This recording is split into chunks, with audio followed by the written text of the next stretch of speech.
In the pre-dawn darkness of June 4th, 1942, many young Japanese pilots sit in their cockpits aboard 4 aircraft carriers, breathing deeply of the Pacific morning air.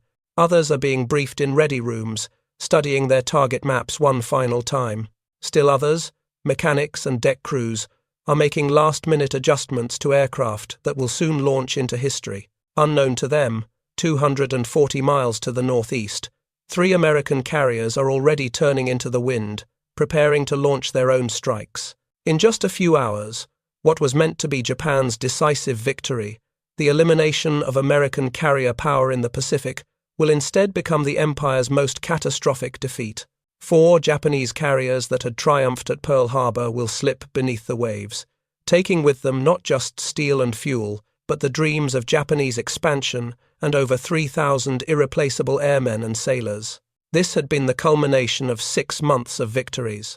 And now, for the first time, this pivotal battle will be viewed through the eyes of those who lost it, the Japanese admirals who planned it, the pilots who flew it, and the sailors who died in it.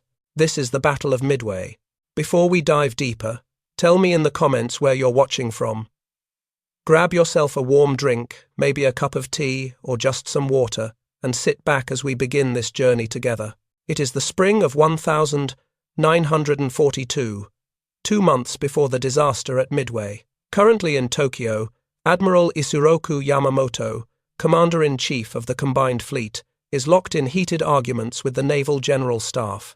Things are not going as smoothly as the public believes. The previous December's attack on Pearl Harbor, while tactically brilliant, had failed to destroy even a single American aircraft carrier. This reality haunts Yamamoto's every waking moment.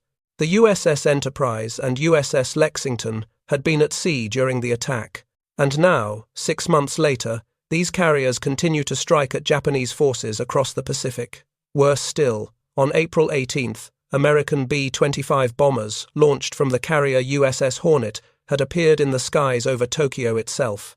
The Doolittle raid, an unthinkable humiliation for the Japanese military that had sworn to protect the emperor from all harm. This raid, while causing minimal physical damage, had created a psychological earthquake within Japanese leadership. The vulnerability of the homeland had been exposed, and someone had to take responsibility. Vice Admiral Tichi Nagumo, who had led the Pearl Harbor attack, was particularly shaken. He had been criticized for not launching a third wave at Pearl Harbor, for not finding the American carriers, and now Tokyo itself had been bombed. The pressure for a decisive action was immense, but the Japanese High Command was, as always, deeply divided. In the corridors of power, 2 competing strategies emerged. The Naval General Staff, conservative and cautious, advocated for a southern strategy, continuing to consolidate gains in the Solomon Islands and New Guinea, cutting the supply lines between America and Australia. But Yamamoto had a different vision, one born of both opportunity and desperation. He knew something that few others in Japan truly understood. Time was not on their side. During his years in America, studying at Harvard and serving as a naval attaché, Yamamoto had witnessed American industrial might firsthand. He had seen the steel mills of Pittsburgh, the shipyards of Newport News, the endless farmlands that could feed millions of workers. Once America's war machine reached full production, Japan would be overwhelmed by sheer material superiority. As Yamamoto would tell Prime Minister Fumimaru Kono in a documented conversation from 1940, "If we are ordered to do it, then I can guarantee to put up a tough fight for the first 6 months, but I have absolutely no confidence as to what would happen if it went on for 2 or 3 years. This prediction would prove prophetically accurate. In another verified statement from September 1941, he had warned, "For a while we'll have everything our own way, stretching out in every direction like an octopus spreading its tentacles, but it'll last for a year and a half at the most."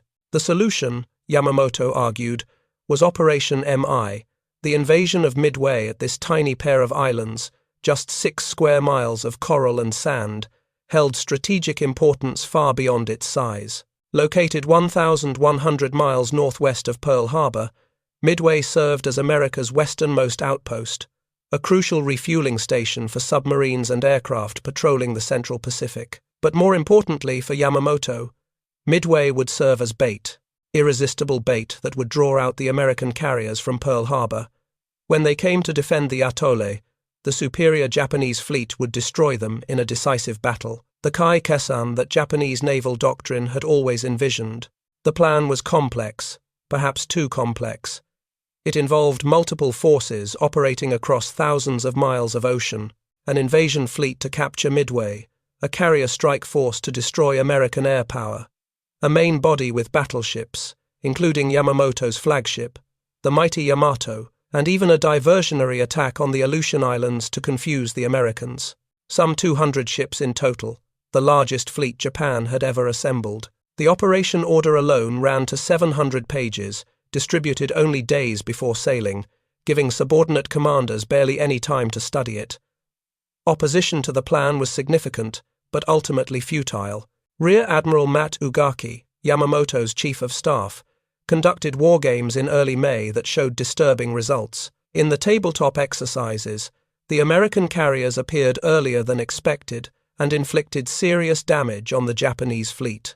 But these results were literally overruled. The umpires arbitrarily reduced American hits and refloated Japanese ships that had been sunk in the exercise.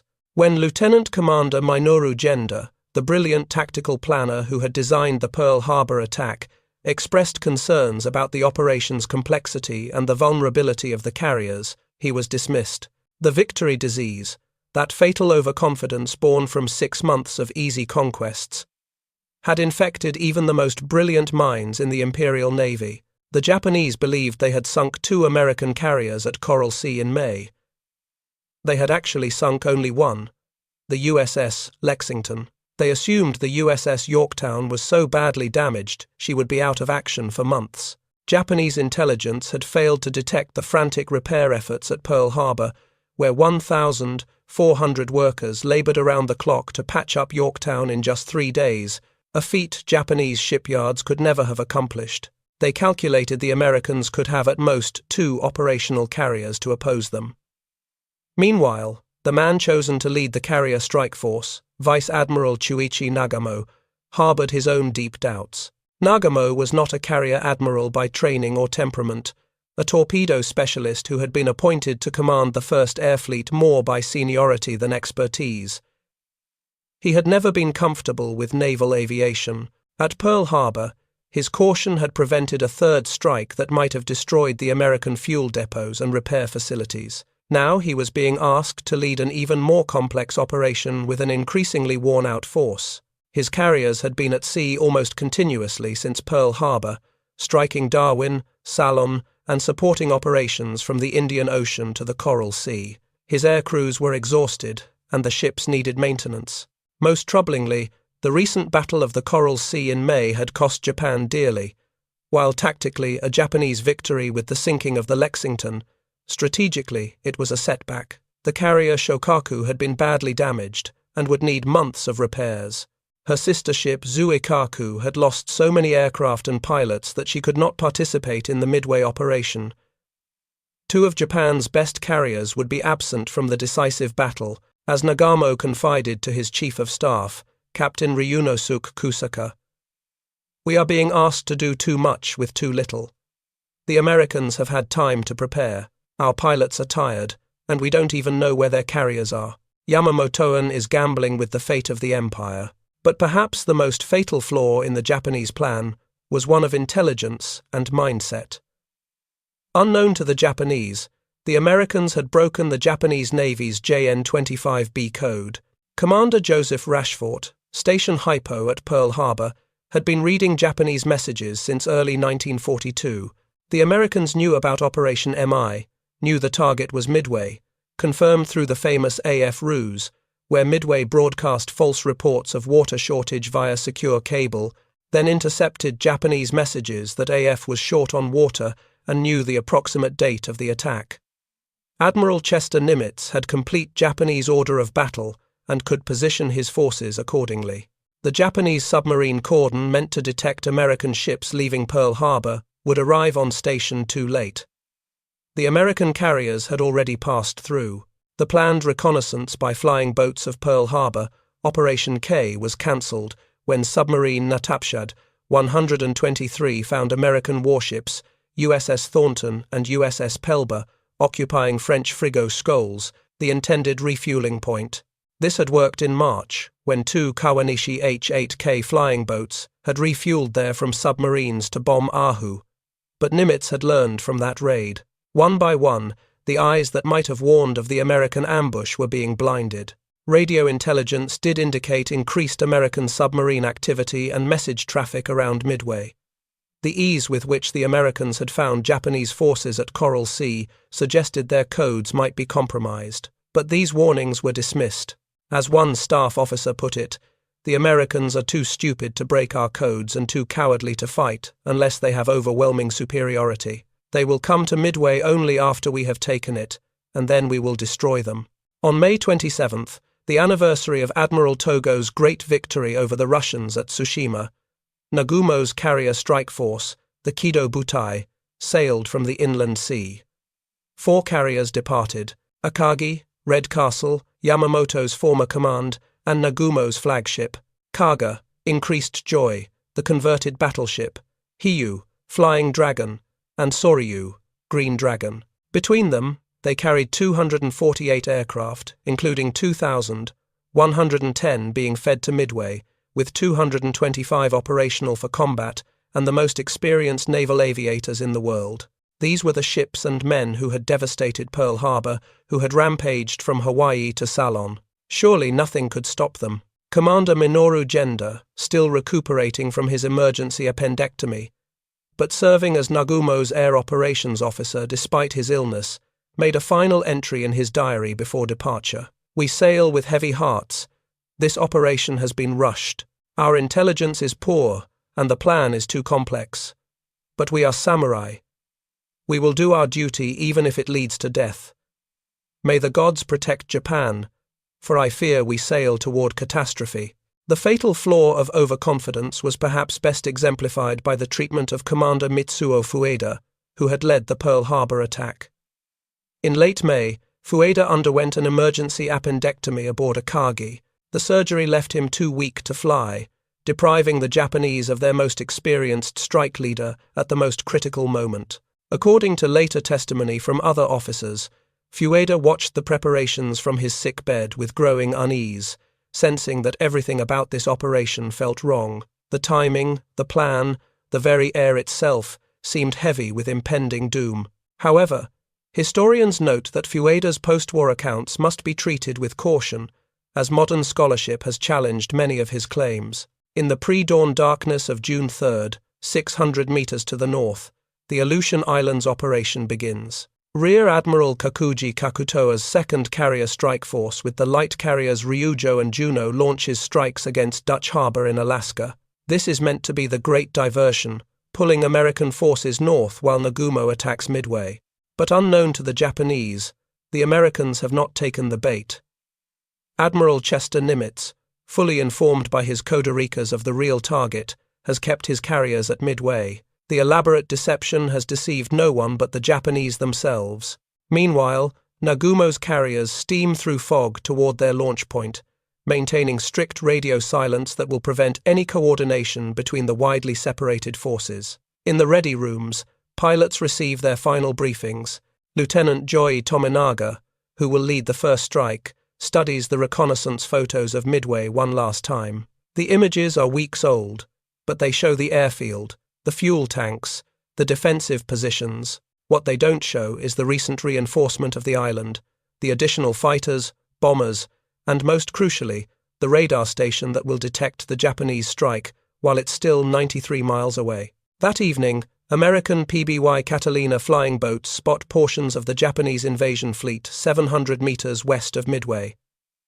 This first contact electrifies the American command. Navy pilot N. Jack Reed flying a PBY reports at 0925. Sighted main body bearing 262 distance, 700. But Nagumo's carriers remain undetected, hidden by weather and distance. On the bridge of Akagi, the tension is palpable. Chief of Staff Kusaka approaches Nagumo. "Sir, if the Americans have spotted the invasion force, They may be more alert than we expected. Nagumo dismisses the concern. It will draw them out. Tomorrow, we will destroy their air power on Midway. And when their carriers arrive to counterattack, we will be waiting. But even as Nagumo speaks these confident words, 300 meters to the northeast, Admiral Raymond Spruant aboard USS Enterprise is plotting the Japanese carrier fork's probable position. The American carriers are exactly where they shouldn't be according to Japanese calculations. Already at sea, already in position, already preparing to strike. Task Force 16, under Spruant with Enterprise and Hornet, and Task Force 17, under Admiral Frank Jack Fletcher, with the hastily repaired Yorktown, have reached Point Luck, their designated rendezvous, northeast of Midway, undetected by any Japanese reconnaissance. The weather is clear, the seas calm, perfect flying conditions with visibility extending for miles. At precisely 0430, Akagi and Kaga begin launching the first wave against Midway. The launch proceeds smoothly. 36 ID-3, Aval dive bombers, 36 Nakajima, B-5N Kate-level bombers, and 36 Mitsubishi A-6M0 fighters. Lieutenant Tominaga leads them into the lightning sky, circling once over the fleet before heading southeast toward Midway, 240 miles distant. As the 108 aircraft form up and depart, Nagumo makes his first fateful decision of the day. Despite doctrine calling for a full deckload strike to maximize impact, he holds back 108 aircraft, Kates armed with Type 91 torpedoes and 800 kilograms armor-piercing bombs in case American ships appear. It seems prudent, but it will prove catastrophic. Below decks in the hangar of Akagi, Commander Mitsuo Fuida watches the launch from his sickbed, still recovering from his appendectomy. The absence of his experience and tactical genius will be keenly felt in the hours to come. According to witness accounts from other officers, Fuchida expressed deep concern about the operation, though his specific words remain unverified in contemporary documents. At 0500, Nagumo launches his search planes, just 7 aircraft, to cover a vast expanse of ocean. By contrast, the Americans have over 30 PBYs searching for the Japanese fleet. Most critically, the search plane from the heavy cruiser tone, designated as No. 4 Scout and assigned to search the sector where the American carriers actually are, launches 30 minutes late. Various sources attribute this to catapult problems, though some suggest engine trouble or bureaucratic delays. This single mechanical failure will cascade into catastrophe. Ironically, recent scholarship suggests that had the plane launched on time, its search pattern might have missed the American task forces entirely. At 0534, PBY pilot Lieutenant Howard A.D. spots the Japanese carriers and transmits the electrifying message, "Enemy carriers."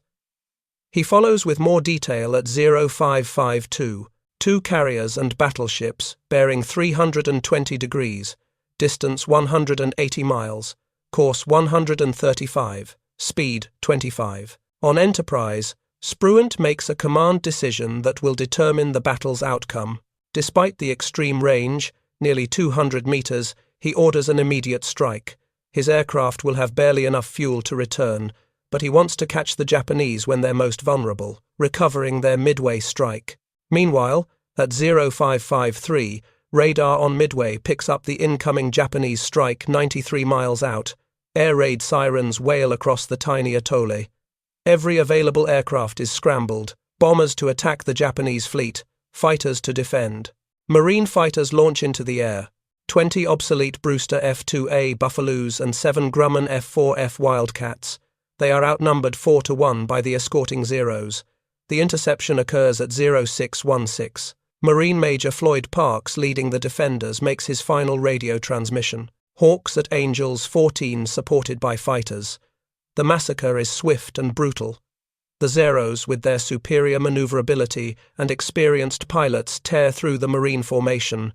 Within minutes, 13 Marine fighters are shot down, 4 severely damaged. Major Parks is among the dead. The Zeros lose just 3 planes. At 0630, Tominaga's strike force arrives over Midway. The dive bombers and level bombers execute their attacks with precision, setting fuel tanks ablaze, destroying buildings, cratering the runway. But as Tomaga circles to assess damage, he sees something troubling. American aircraft are still taking off from the supposedly destroyed airfield. The runway, while damaged, is still operational. Most importantly, none of the American aircraft were caught on the ground. They had all been launched before the strike arrived. At 0700, Tominaga radios Nagumo. There is need for a second attack wave. This message reaches Nagumo at 0700, just as the first American strikes from Midway begin arriving. First come 6 TBF Avengers and 4 B-26 Marauders carrying torpedoes. The Zeros assigned to combat air patrol swarm them. 5 Avengers are shot down, 2 B-26 destroyed.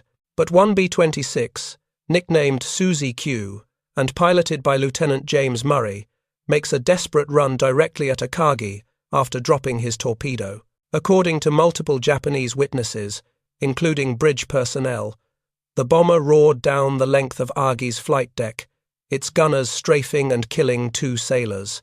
The plane pulled up at the last second, barely clearing the bridge where Nagumo and his staff ducked for cover. Murray's aircraft sustained over 500 bullet holes and lost hydraulic fluid, but somehow made it back to Midway.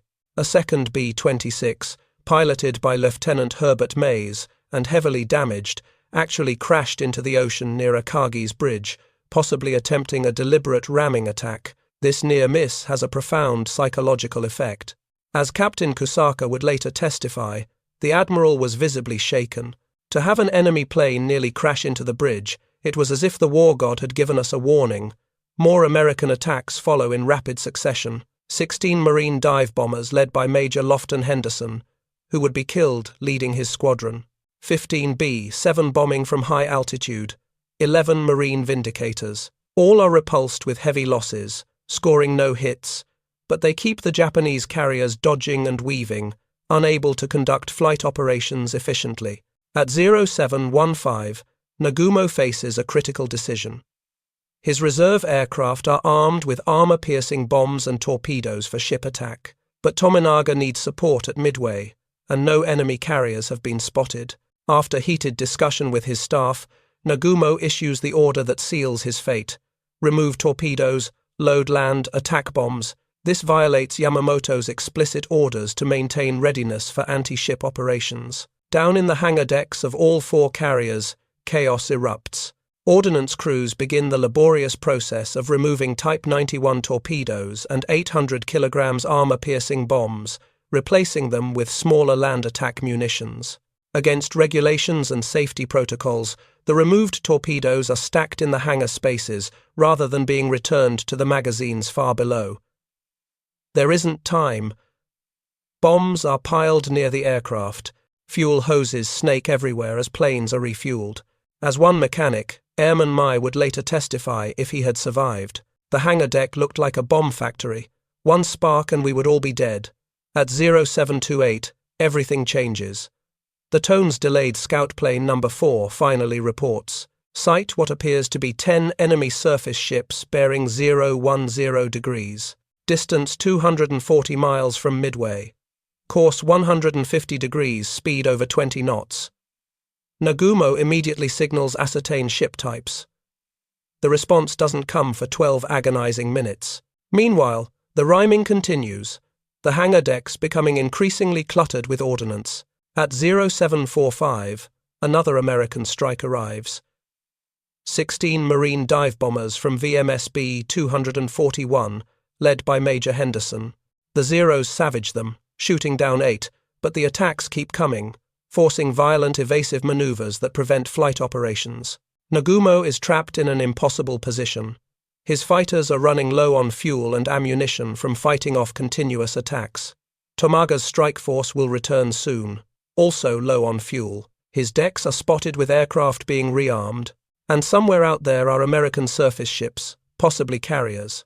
At 0809, tone number 4 scout finally clarifies. Enemy ships are 5 cruisers and 5 destroyers. Nagumo breathes a sigh of relief, no carriers, and continues rearming for a second Midway strike. But at 0820, another message shatters his composure. The enemy is accompanied by what appears to be a carrier. Rear Admiral Taman Yamaguchi, commanding the 2nd Carrier Division from Hiru, immediately signals Nagumo at 0830. Consider it advisable to launch attack force immediately. Yamaguchi, aggressive and decisive, sees the danger clearly. Every minute of delay increases vulnerability, but Nagumo hesitates. His aircraft are in chaos, some armed with bombs, some with torpedoes, many not armed at all. His fighters need to land and refuel. Tominaga's returning strike is approaching. To launch now would mean a partial, uncoordinated attack with no fighter escort, violating every principle of Japanese carrier doctrine. Commander Minorugu Genda, despite his illness from the appendectomy, is consulted. According to staff officer testimonies, he argued for an immediate launch. Speed is everything now. Launch what we have. But Captain Kusaka counsels caution. If we attack piecemeal, we'll suffer heavy losses for little gain. Better to recover our aircraft, properly arm them, and launch a fully constituted strike according to doctrine. Nagumo, always cautious, always by the book, sides with Kusaka.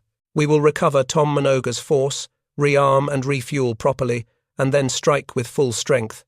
He signals all carriers. After completing recovery of aircraft, we shall proceed north to engage the enemy. This decision, logical, prudent, and completely wrong, seals the fate of the Kido Butai. As Tominaga's planes land starting at 0837 and are struck below to be refueled and rearmed, the hangar decks become death traps. Fuel lines are everywhere.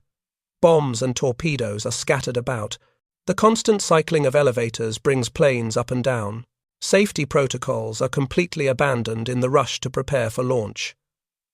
No one notices the first American torpedo planes appearing on the horizon until it's too late. At 0920, the first American carrier planes arrive. 15 TBD Devastator torpedo bombers from Hornet's Torpedo Squadron 8 VT-8, led by Lieutenant Commander John Waldron. Without fighter escort, flying obsolete aircraft at just 100 knots, barely above the waves, they bore in against the entire Japanese fleet. The Zeros on combat air patrol, finally with worthy targets, after hours of fighting off land-based attacks, descend like hawks on pigeons. The massacre is total. One by one, the slow, vulnerable torpedo bombers are shot down. All 15 are destroyed. Of 30 aircrew, only one survives. Enon George Gay, who will float in the water, hiding under his seat cushion, watching the rest of the battle unfold. Not a single torpedo hits, but Waldron's sacrifice is not in vain. The Zeros are all drawn down to sea level, focused on the torpedo planes. At 0954, 14 Devastators from Enterprise's VT-6 arrive, led by Lieutenant Commander Eugene Lindsay. Again, the Zeros swarm down. 10 are shot down, 4 escape, no hits. At 1012 Devastators from Yorktown's VT-3 attack, led by Lieutenant Commander Lance Massey, 10 more shot down. Still no torpedo hits. Of 41 torpedo bombers that attack, only 6 survive. It seems like another slaughter for nothing. On the bridge of Agi, there is relief, even celebration. The American attacks have been repulsed with terrible losses. Nagumo orders the strike force to prepare for launch at 10:30. Victory seems within grasp, but high above, unnoticed with every Zero at sea level, 2 groups of SBD Dauntless dive bombers arrive simultaneously. Lieutenant Commander Wade McCluskey, leading 33 dive bombers from Enterprise, had searched beyond his calculated interception point, gambling his fuel to find the Japanese. He had spotted the destroyer Arashi speeding north. It had been depth-charging the submarine USS Nautilus and followed its course directly to the Kido Butai. Meanwhile, Lieutenant Commander Max Leslie's 17 dive bombers from Yorktown arrived from a different direction at the same moment. At 10:20, lookouts on Akagi scream, "Hell divers!" but it's too late. With the Zeros at sea level, with the decks packed with fueled and armed aircraft, with bombs and torpedoes scattered throughout the hangar spaces, the Japanese carriers are perfectly vulnerable. At 10:22, McCluskey pushes over into his dive from 14,500 feet. Behind him, His squadrons roll into their attack dives.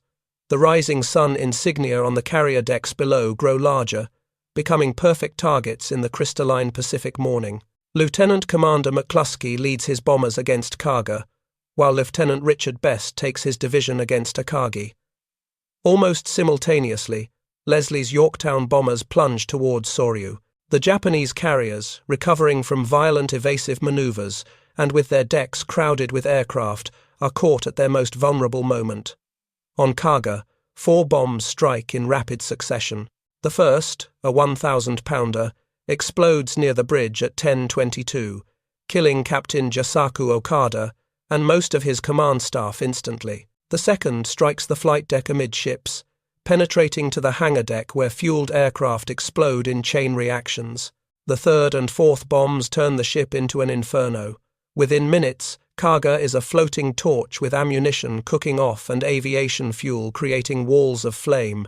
Akagi takes just one direct hit at 1,024 from Lieutenant Best's bomb, but it's enough. The 1,000-pounds bomb penetrates the flight deck and explodes in the upper hangar among 18 aircraft being refueled and rearmed. The induced explosions of the improperly stored ordnance are catastrophic. Torpedoes detonate, bombs explode, and aviation fuel creates an unstoppable conflagration.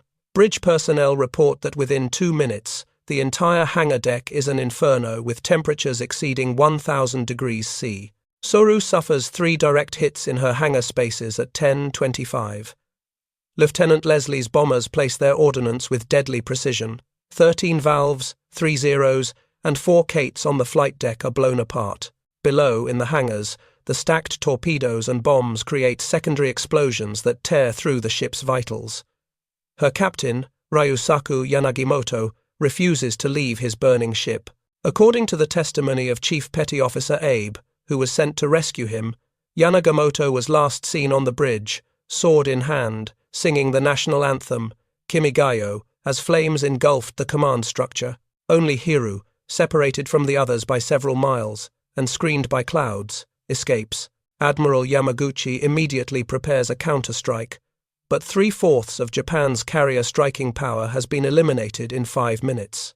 At 1,058, even as the 3 carriers burn, Yamaguchi launches 18 Valdive bombers and 6 Zero escorts led by Lieutenant Mitio Kobayashi. Following the American plane's return track, they find Yorktown at 1,200. Despite fierce resistance from Wildcat fighters and anti-aircraft fire, they score 3 bomb hits, leaving the American carrier dead in the water, burning and listing.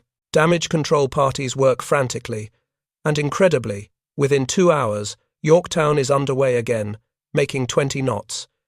Yamaguchi, aggressive to the end, immediately prepares a second strike. At 13:31, only 10 Kate torpedo bombers and 6 Zeros are available, led by Lieutenant Tominaga. During the morning Midway strike, Tominaga's left-wing fuel tank had been damaged. Maintenance crews only had time to fuel his right tank. Offered a chance to switch planes, Tominaga refused, stating every aircraft was needed. He knows it's a one-way mission. His fuel will only last for the attack run. At 14:30, Tominaga's small force finds Yorktown, now making 19 knots after heroic damage control efforts. American fighters tear into the formation.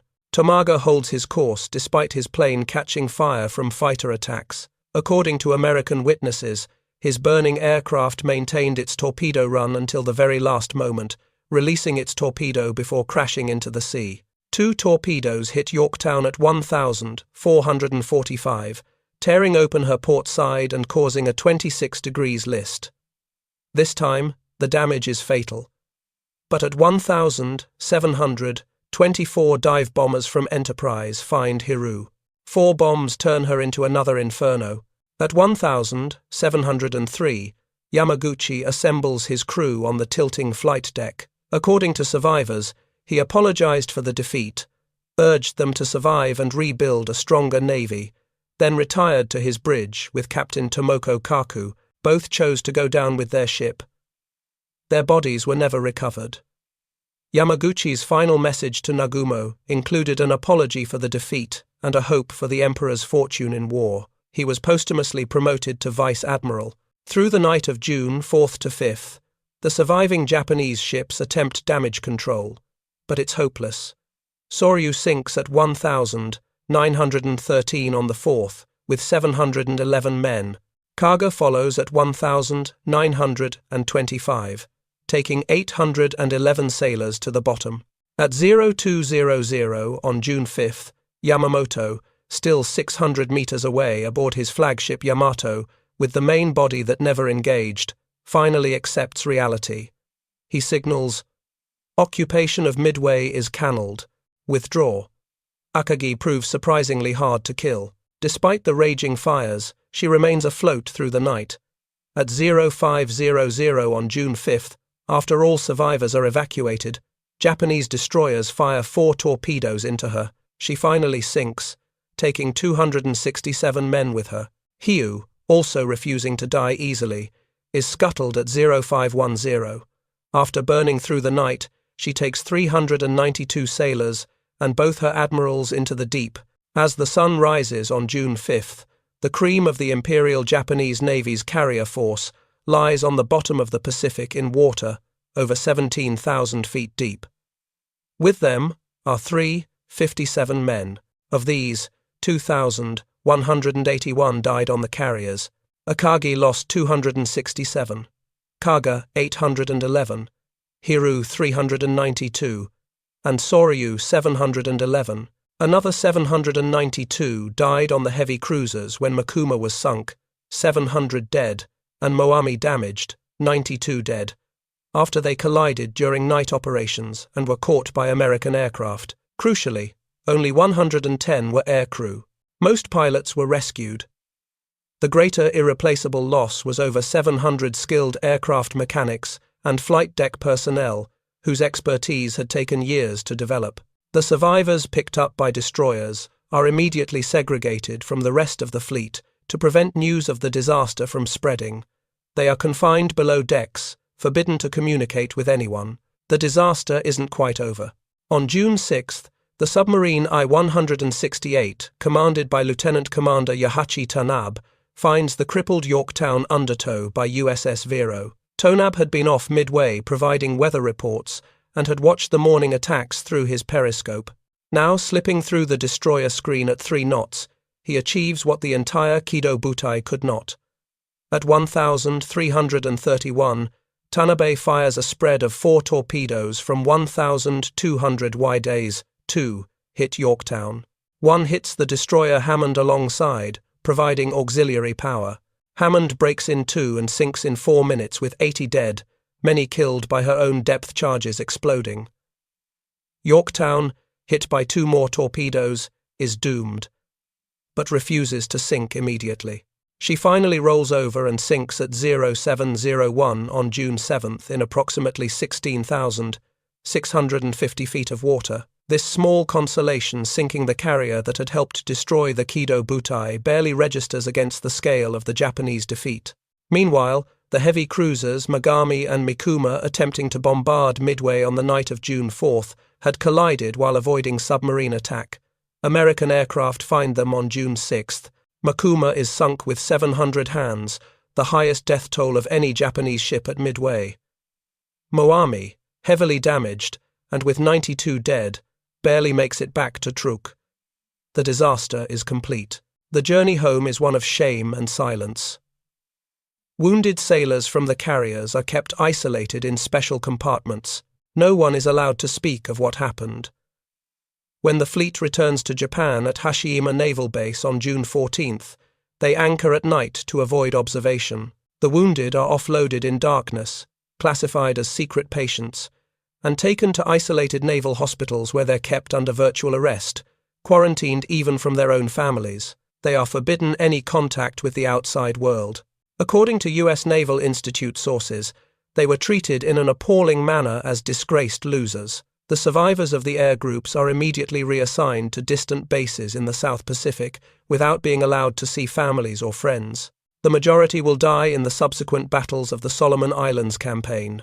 The carrier crews are dispersed to different ships and bases, sworn to secrecy, under threat of severe punishment. The systematic cover-up begins immediately. The government prepares its propaganda. The sunken carriers Akagi and Hiryu remain on the official roster as unmanned to maintain the fiction they still exist. No flag officers are caught, marshalled, or even officially reprimanded, as this would require admitting defeat. Information about the defeat is withheld from the Imperial Japanese Army for a full month. Even Prime Minister Hideki Tojo is kept in the dark about the full extent of the disaster. On June 5th, while the ship still burned, Tokyo Radio had announced to the Japanese people, naval and air forces of the Empire have succeeded in inflicting heavy damage on American fleet and air forces in the Central Pacific. Later broadcasts added that Japan had achieved another smashing victory, with 2 American carriers sunk. As an aside mentioned almost in passing, the loss of 1 carrier Kaga was acknowledged, with Soryu's loss admitted later. Akagi and Hiru's destruction would not be publicly acknowledged until after the war. The Japanese people celebrated in the streets, unaware they were cheering a catastrophe. It wasn't until June 10th that the Tokyo press first hinted at problems, using vague language about difficulties in the operation, but still maintaining the fiction of overall victory. Commander Fuchida, recuperating in the hospital from his appendectomy and burns received during Akagi's destruction, is visited by a naval intelligence officer who warns him, "You are forbidden to speak of what happened. As far as the world knows, we won a great victory." According to post-war accounts that must be treated cautiously given questions about Fuchida's reliability, he responded with bitter irony about the futility of building a war on lies. Though this exchange cannot be independently verified, Admiral Yamamoto returns to his cabin aboard Yamato and doesn't emerge for 3 days. His staff hears him pacing at night, tortured by his failure. To his diary, he confides thoughts that would only be discovered after the war. According to staff officers who served with him, Yamamoto fell into deep depression, knowing the war was now unwinnable. His prediction to Prime Minister Konoe had proven prophetic. Japan had indeed run wild for 6 months, exactly as he had foreseen. Now, at Midway, occurring precisely 6 months after Pearl Harbor, the tide had turned. In a private meeting with his staff documented by Captain Kuroshima, Yamamoto was brutally frank. "I gambled and lost. In trying to destroy the American carriers, I have lost our own. The war is not lost yet, but I fear I have lost the means to win it." To his close friend, Rear Admiral Taichi, he would later write a letter that survived the war. The defeat at Midway was not a matter of bad luck or enemy superiority in numbers. It was the result of our own overconfidence and poor planning.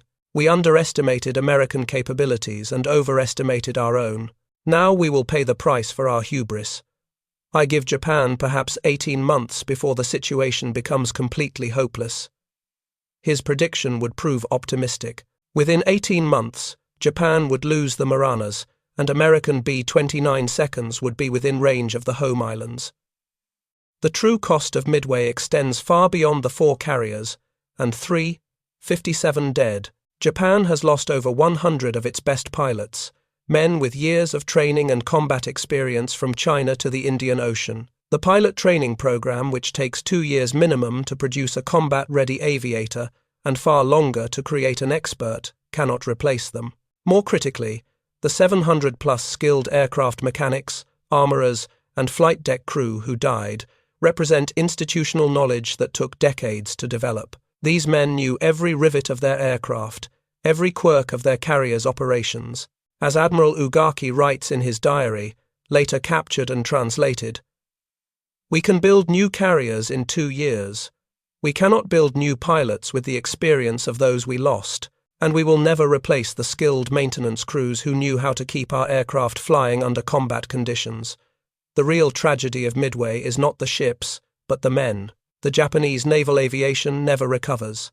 At the Battle of the Philippine Sea 2 years later in June 1944, inexperienced Japanese pilots will be massacred in what Americans call the Great Marianas Turkey Shoot. Japanese naval aviators, flying against veteran American pilots in superior aircraft, lose over 600 planes while inflicting minimal damage. The seeds of that disaster were planted in the waters off Midway. Midway marks the end of Japanese expansion. Within the Imperial General Headquarters, the reality slowly sinks in.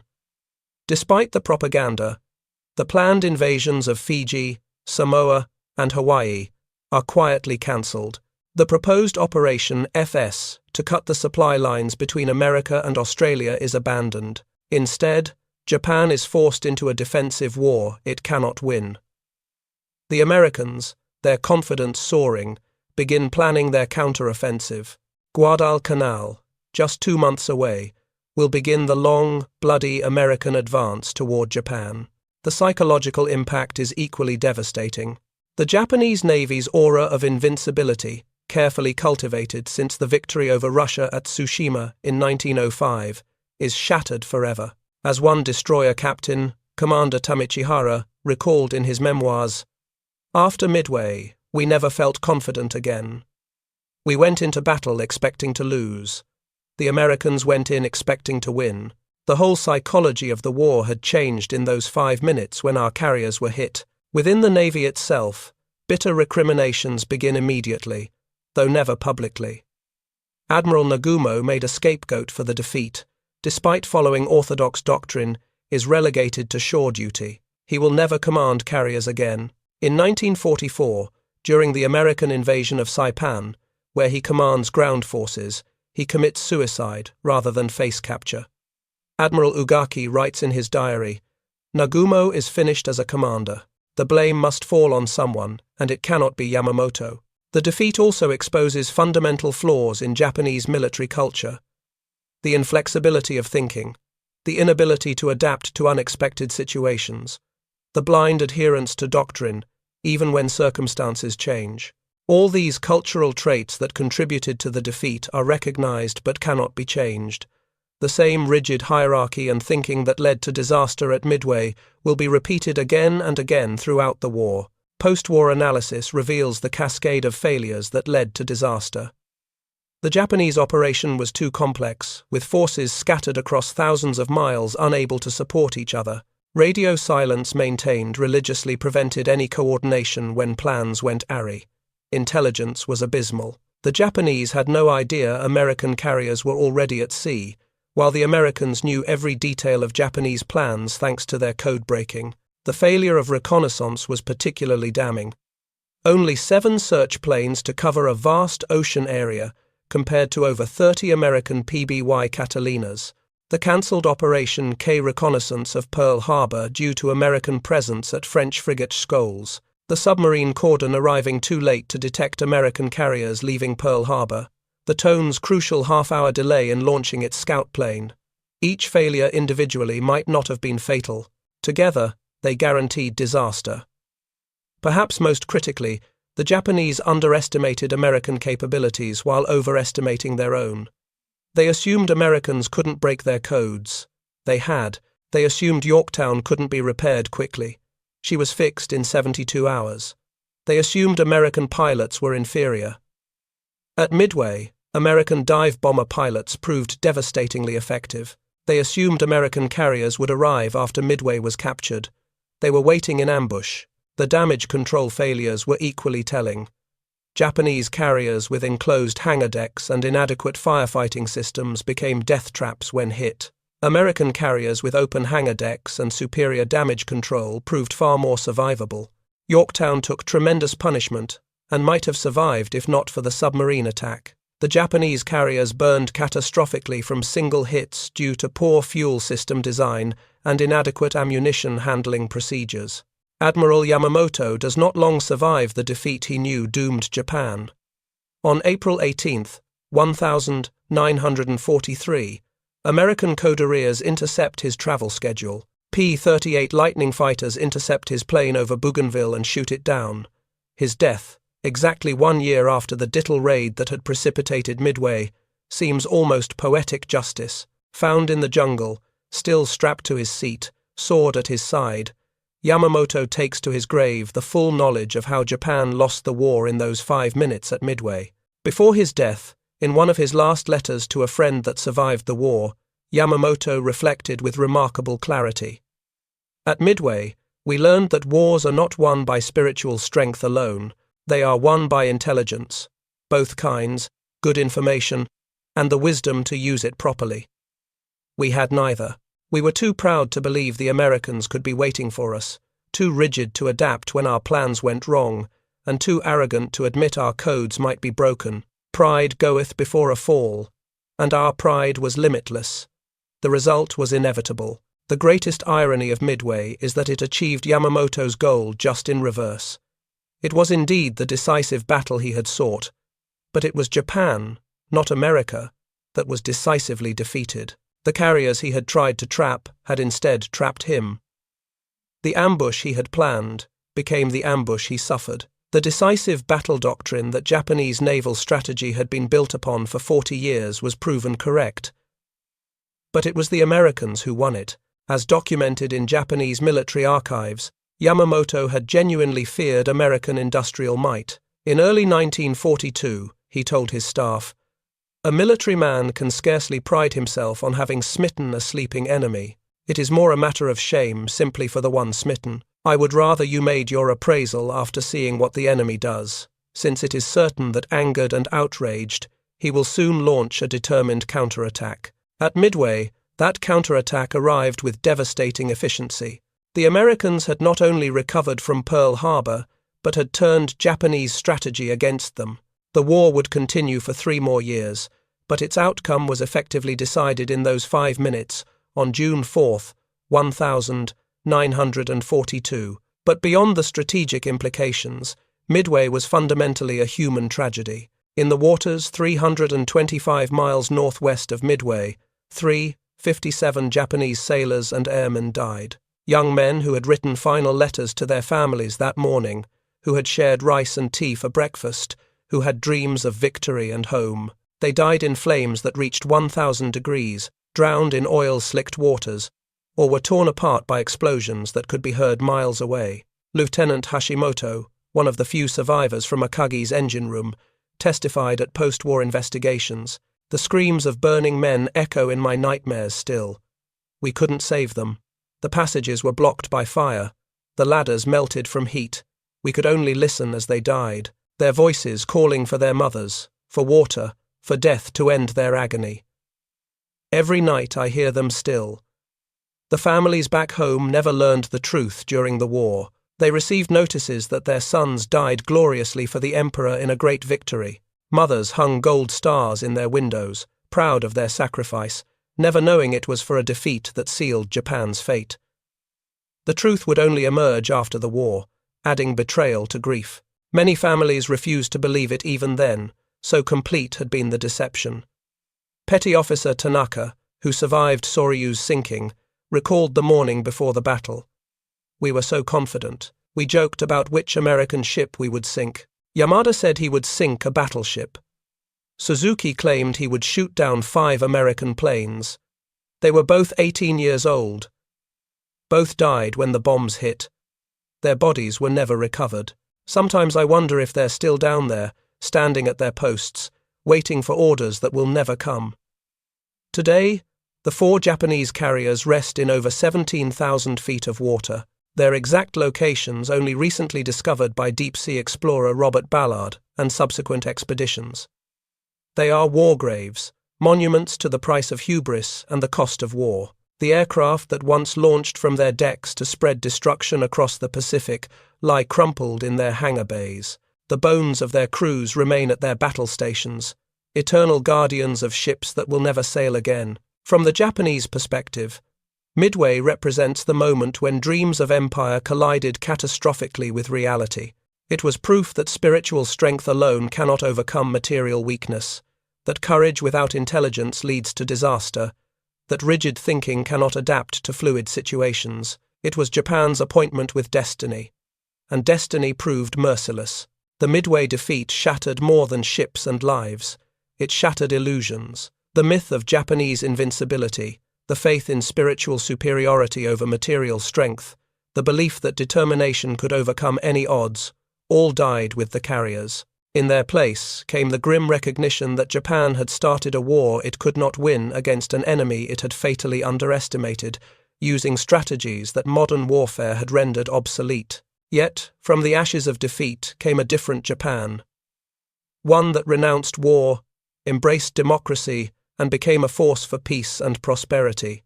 The samurai spirit that once drove conquest now drives innovation.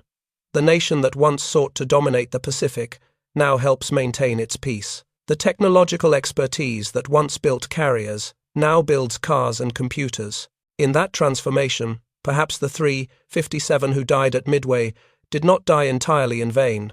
The battle also stands as a warning to all nations about the dangers of overconfidence and rigid thinking. The Japanese military, despite its tactical brilliance and brave personnel, fell victim to its own success. Victory disease.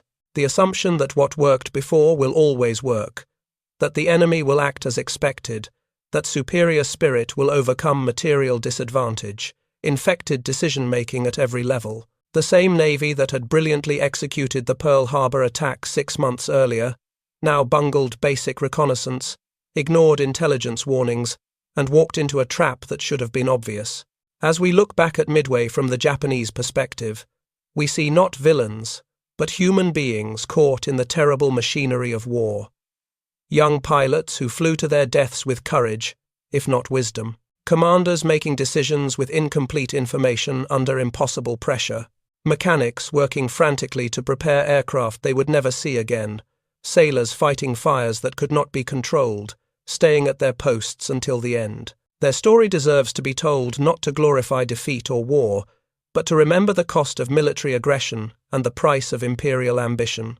Lieutenant Commander Fuchida, despite the questions about his post-war reliability, perhaps captured something essential when he became a Christian evangelist after the war and spent his remaining years preaching reconciliation. Though his specific accounts must be treated cautiously, his transformation from architect of Pearl Harbor to advocate for peace represents the journey Japan itself took from aggression to pacifism, from empire to democracy, from isolation to international cooperation.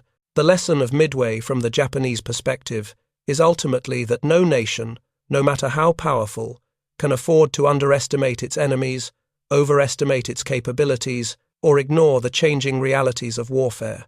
The same carriers that had seemed invincible at Pearl Harbor proved fatally vulnerable at Midway.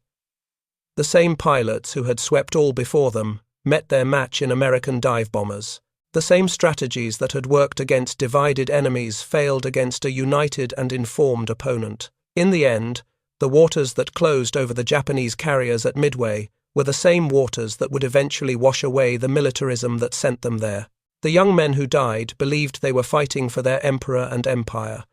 They could not know they were actually dying for the birth of a new Japan, peaceful, prosperous, and democratic. Their sacrifice, though tactically meaningless and strategically disastrous, helped demonstrate the futility of military aggression and the impossibility of sustaining empire through force.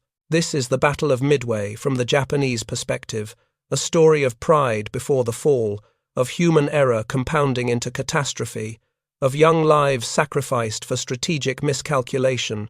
It's a story that deserves to be told, not to celebrate defeat or victory, but to remember the cost of war and the price of empire.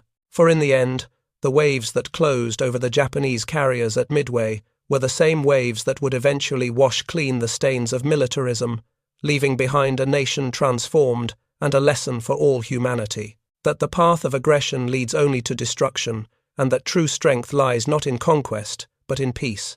The ghosts of Midway, Japanese and American alike, remind us that war is not glorious but terrible, not triumphant but tragic, and that peace, however difficult to maintain, is always preferable to even the most decisive victory. In the vast Pacific, where the carriers still lie in their deep graves, the only sound is the eternal movement of the waves, carrying neither Japanese nor American voices, but simply the echo of humanity's costliest lesson, that war, no matter who wins, leaves only loss in its